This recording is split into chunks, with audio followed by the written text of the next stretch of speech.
বাংলাদেশ যাতে খাবার মেনু থেকে প্রথমেই বাদ পড়ে না যায়। যদি মেনু থেকে আমরা বাদ পড়ে না যাই তাহলে অর্ডার করা তো অনেক পরের কথা। তো most of the cases Bangladesh আসলে মেনু থেকে বাদ পড়ে যায়। সেই জায়গাটাকে আমরা আসলে ইমপ্রুভ করার চেষ্টা করেছি সামিটের মাধ্যমে। আমি পার্সোনালি মনে করি যে 10-এ 10 পাওয়ার মতো সামিট হয়নি। সামিটে আরো অনেক অনেক ভালো কিছু করার সুযোগ আছে। আমরা আসলে প্রথমবারের মতো একটা গ্লোবাল স্ট্যান্ডার্ডে সামিট করার চেষ্টা করেছি, বা বিদেশে যেভাবে সামিট গুলো করা হয় ইনভেস্টমেন্ট সামিট, সেরকম করে একটা স্ট্যান্ডার্ড সেট করার চেষ্টা করেছিলাম আমরা। সবাইকে অনেক ধন্যবাদ। যে সামিটটা তো আসলে আমরা নিজেরা অর্গানাইজ করিনি, আমরা একটা ছোট্ট পার্ট অর্গানাইজ করেছিলাম, কিন্তু আপনারা মিডিয়া কমিউনিটি আমাদেরকে অনেক হেল্প করেছেন। আমাদের যারা পার্টনার ছিল বিভিন্ন প্রাইভেট সেক্টরের অর্গানাইজেশন, তারা আমাদেরকে অনেকগুলা পার্ট অর্গানাইজ করতে হেল্প করেছেন।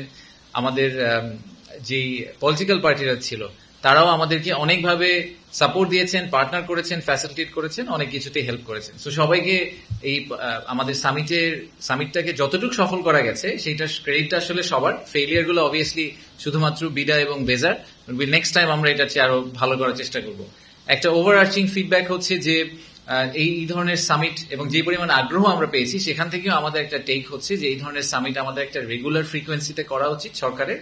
সেই ফ্রিকোয়েন্সিটা বছরে একবার হতে পারে বা যে কোনো একটা ফ্রিকোয়েন্সিতে হতে পারে, বাট আমাদের ডেফিনেটলি যে আগ্রহটা আমরা দেখেছি, আপনারা যারা গেছেন তারা দেখেছেন যে ইন্টারকন্টিনেন্টালে যারা রেজিস্ট্রেশন করতে পারেননি, এরকম অনেকে এসে সারাদিন ইন্টারকন্টিনেন্টালে বসেছিলেন যে তারা যদি ইনভেস্টরদের সাথে একটু কথা বলতে পারেন, একটা করিডোর কনভারসেশন করতে পারেন, ইনফর্মাল টক করতে পারেন।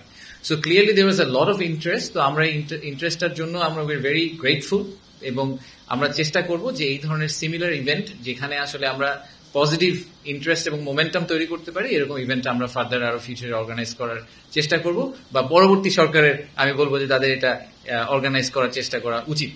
তো সামিট সফল হয়েছে কি হয়নি, এটা হচ্ছে I am guessing the first question you have, আমাদের কি ধারণা সামিটের ব্যাপারে।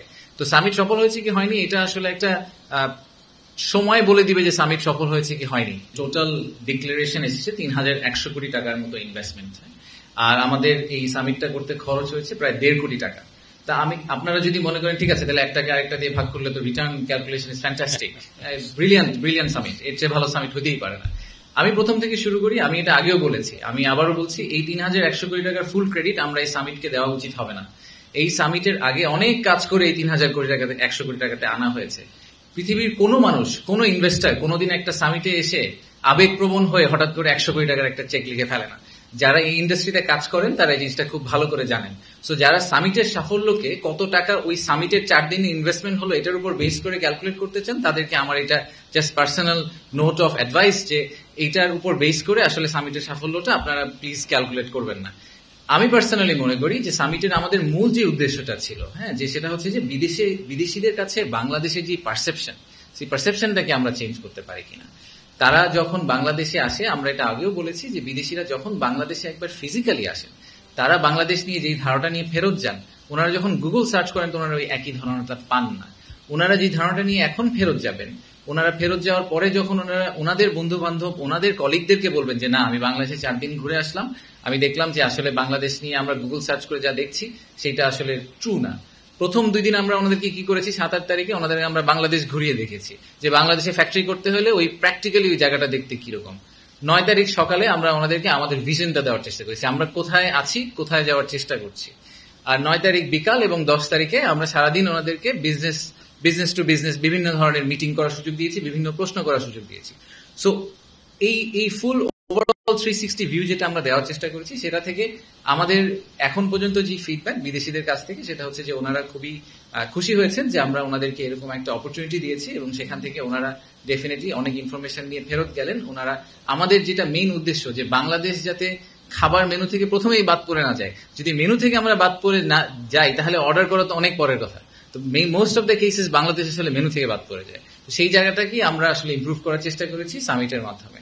আর দ্বিতীয়ত হচ্ছে যে আমি আরেকটা কথা ডেফিনেটলি বলতে চাই, সেটা হচ্ছে যে আমার প্রেজেন্টেশন নিয়ে অনেক কথাবার্তা হয়েছে, অনেককে ধন্যবাদ, সোশ্যাল মিডিয়াতে যারা প্রশংসা করেছেন আমাকে ধন্যবাদ জানিয়েছেন।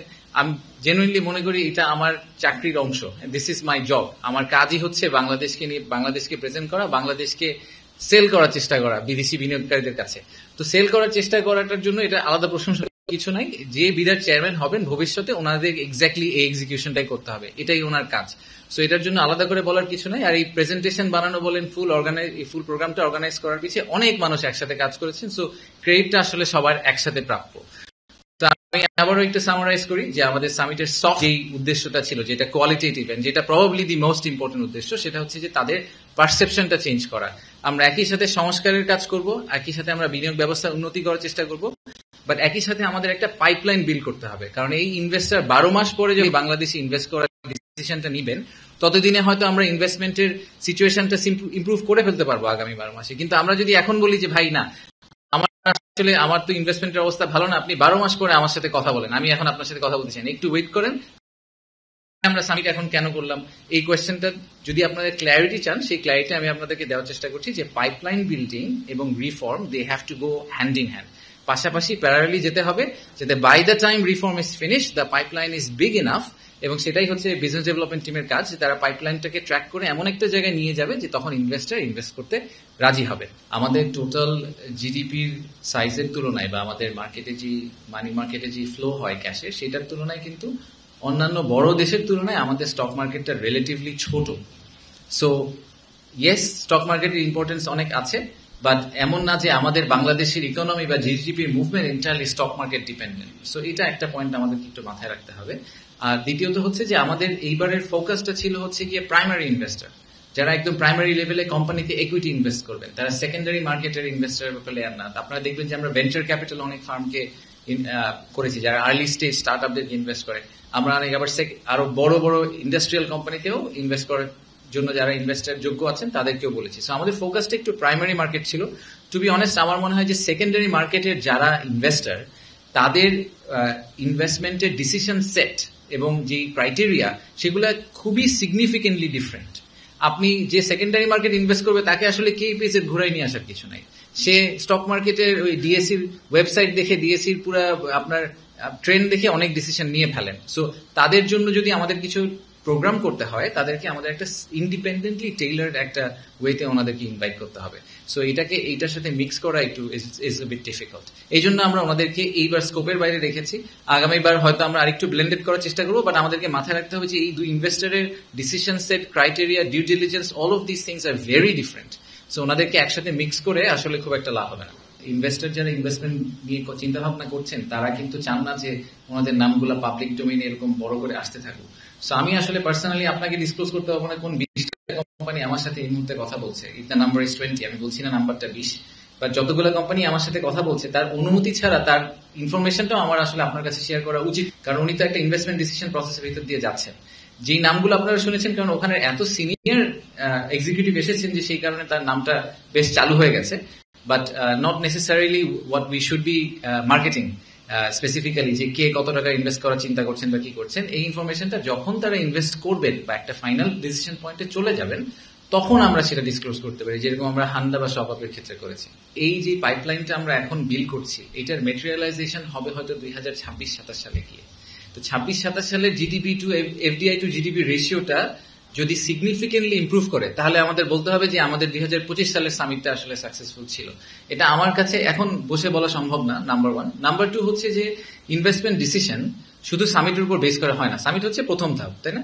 এরপরে আমাদেরকে এই পাইপলাইনটাকে নার্চার করতে হবে। সো সরকারের বিভিন্ন এজেন্সিকে আসলে একই সাথে কাজ করে এই পাইপলাইনটাকে বিল্ড করতে পারতে হবে। এবং তৃতীয়ত হচ্ছে যে আরো অনেক ম্যাক্রো ইকোনমিক ফ্যাক্টর অবভিয়াসলি থাকে। দেশের ইনফ্লেশন একটা ইস্যু, ফর এক্সাম্পল, এখন ইনফ্লেশন একটা কন্ট্রোল পজিশনে চলে এসেছে। ইকোনমিক ডেভেলপমেন্ট এবং অনেক ধরনের ফ্যাক্টর থাকে, সেইগুলাকে সবগুলাকে কনসিডারেশনে নিয়ে ফাইনালি এফডিআই নাম্বারটা আসলে ইন্টারপ্রিটেড হয়। সো আমি যদি এফডিআই নাম্বারটা 2026 সালে সিগনিফিকেন্টলি জাম্প করে, সেটার পুরো ক্রেডিট যেরকম বিডা বা বেজার নেওয়া উচিত না। আবার যদি সেটা জাম্প কমপ্লিটলি না করে, সেটার পুরোটা দোষটাও আপনারা বিডা বা বেজাকে দিবেন না, তখন যে চেয়ারম্যান থাকে তাকে দিবেন না। কারণ এটা আসলে প্রত্যেকের একটা রোল আছে। এই একটা ইনভেস্টমেন্টকে মেটেরিয়ালাইজ করা একদম 0 থেকে 100-এ যাওয়ার জন্য প্রত্যেকটা অর্গানাইজেশন, মিনিস্ট্রি, এজেন্সি, প্রত্যেকের ছোট ছোট রোল আছে। সবগুলো রোল যদি আমরা ঠিকভাবে প্লে করতে পারি সরকার থেকে এবং প্রাইভেট সেক্টর থেকে, তখনই আসলে ইনভেস্টমেন্টটা মেটেরিয়ালাইজ করবে। আমরা আমাদের বেস্ট প্লেটা করার চেষ্টা করছি আমাদের পয়েন্ট অফ ভিউ থেকে, so that we do our job. আপনারা যে কোনো পলিটিক্যাল লিডারশিপকে গিয়ে যদি জিজ্ঞেস করেন যে আপনারা কি চান বাংলাদেশের বিনিয়োগ বা কর্মসংস্থানের উন্নতি হোক, তারা এটাতে না বলার কোনো কারণ নেই সেটা। এবং সেই উন্নতিটা করার জন্য আমরা যেসব প্রচেষ্টা চালাচ্ছি সেটাকে তাদের এন্ডোর্স না করারও সেই কারণে কোনো কারণ নেই। আমি এটা খুব ক্যাটাগরিক্যালি বলতে পারি যে আমাদের এই বড় বড় অ্যাক্টিভ পলিটিক্যাল পার্টি যারা আছে প্রত্যেকের সর্বোচ্চ লেভেলের লিডারশিপের সাথে আমাদের 1-to-1 ডিসকাশন হয়েছে টু মেক শিওর যে তারা এই সামিটের ব্যাপারে কমপ্লিটলি অ্যালাইনড এবং তারা মনে করেন এবং ফিল করেন যে তাদেরকে পার্টনার করে আমরা সামিটটা করছি। সেটাই করা হয়েছে এবং এটাও এনশিওর করার চেষ্টা করা হয়েছে যে তারা ইনভেস্টরদের কাছে ফুল অ্যাক্সেস পান এবং ইনভেস্টররাও তাদের কাছে ফুল অ্যাক্সেস পায়, যাতে পলিটিক্যাল কন্টিনিউটির কোয়েশ্চেনটা যখন আসে সেই কোয়েশ্চেনটাতে যদি ইনভেস্টররা না ভোগেন। তো সেটার কারণে কিন্তু আমরা ওনাদেরকে ইচ্ছা মতো কথা বলার সুযোগ দিয়েছি, ওনারা বলেছেনও। সো ওনারা কি ফিডব্যাক দিলেন ইনভেস্টররা পোস্ট সামিট, সেই ফিডব্যাক আমরা এখনো নেইনি, বাট আপনারা হয়তো অনেক ইনভেস্টরের সাথে কথা বলেছেন, আপনারা আমাদেরকে বলতে পারেন যে পলিটিশিয়ানদের সাথে ওনাদের কনভারসেশন গুলো কিরকম গিয়েছিল এবং ওনারা কিরকম ফিল করে ফেরত গেলেন।